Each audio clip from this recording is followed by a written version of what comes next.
বর্তমানে বাইকের ট্যাঙ্কে জং ধরা কিন্তু একটি মহামারী রোগ ধারণ করেছে বলা যায়।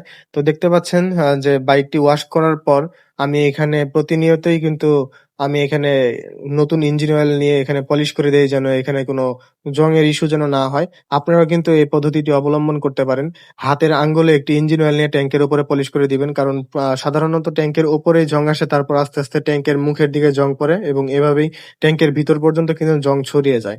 তবে এটি দেওয়ার আগে একটি সাবধানতা অবলম্বন করতে হবে। সেটি হচ্ছে যে ট্যাংকের যে পানি বা ওয়াটার ড্রেনেজ যে লাইনটি রয়েছে সেখানে ইঞ্জিন অয়েল বা মোবিল দেওয়ার আগে খুব সাবধানে দিতে হবে। কারণ সেখানে সেই জায়গাটি যদি ময়লার কারণে ব্লক হয়ে যায় ইঞ্জিন অয়েল দেওয়ার ফলে, তাহলে কিন্তু আর পানি কিন্তু সেখান দিয়ে ড্রেন হবে না।